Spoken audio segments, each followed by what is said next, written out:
ये घटना है एक रेलवे स्टेशन की और सुनसान है, ज्यादातर भीड़ नहीं है वहां पे। एक बेंच है, उस पर एक महिला बैठी हुई है। एक व्यक्ति, एक पुरुष आता है और कहता है कैन आई सीट हियर। वो ऊपर देखती है और कहती है नो।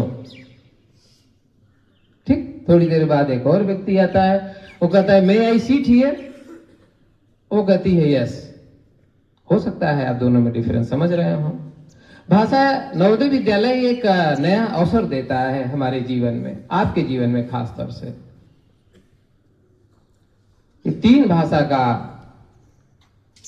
ज्ञान होने का अवसर मिलता है।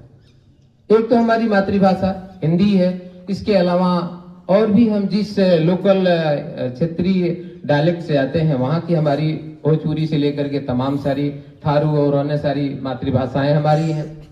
दूसरी हिंदी है, फिर आपको इंग्लिश मिलती है इंटरनेशनल लैंग्वेज, फिर हिंदी मिलती है।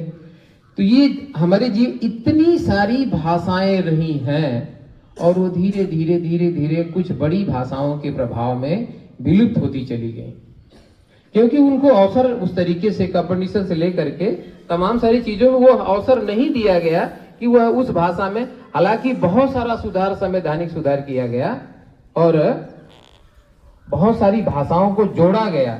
यूपीएससी से लेकर के तमाम एग्जाम में उन सारी भाषाओं में लगभग 22 और भी, हम तो 22 तक जान पाए थे, और भी भाषाएं संविधान में जोड़ी गई। तो यूपीएससी से लेकर के तमाम सारी ऐसे एग्जाम है जिसमें बहुत सारी भाषाओं में परीक्षाएं होती हैं। तो जितनी भारत सरकार ने एक अनोखा यह प्रयोग शुरू किया है और बहुत शुभ है, बहुत अच्छा है कि हमारी जो खोई हुई कल्चरल हेरिटेज है उनको फिर से जागृत करना, पुनर्जागृत करना।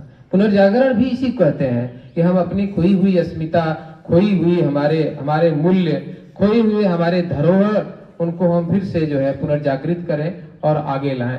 ये इसीलिए है भाषा उत्सव का प्रोग्राम सरकार ने इसीलिए ये शुरू कराया है, ताकि हम दूसरी भाषाएं सीखें। हम जैसे हिंदी जानते हैं, उर्दू जानते हैं, इंग्लिश जानते हैं, उस भाषा में भी हम कुछ अनुवाद करें, स्टोरी राइटिंग करें, जिससे कि थोड़ी दूसरी भाषाओं की भी जानकारी हो सके। जैसे आज देख लीजिए, भारतीय संविधान निर्माण के दौरान एक ये चैलेंज आया था कि हिंदुस्तान की राष्ट्रभाषा क्या होनी चाहिए। आज भी बहुत सारी राजनीति इस पर है, क्या होनी चाहिए, हिंदी होनी चाहिए। लेकिन पूरा दक्षिण भारत हिंदी नहीं बोलता है। पूरा दक्षिण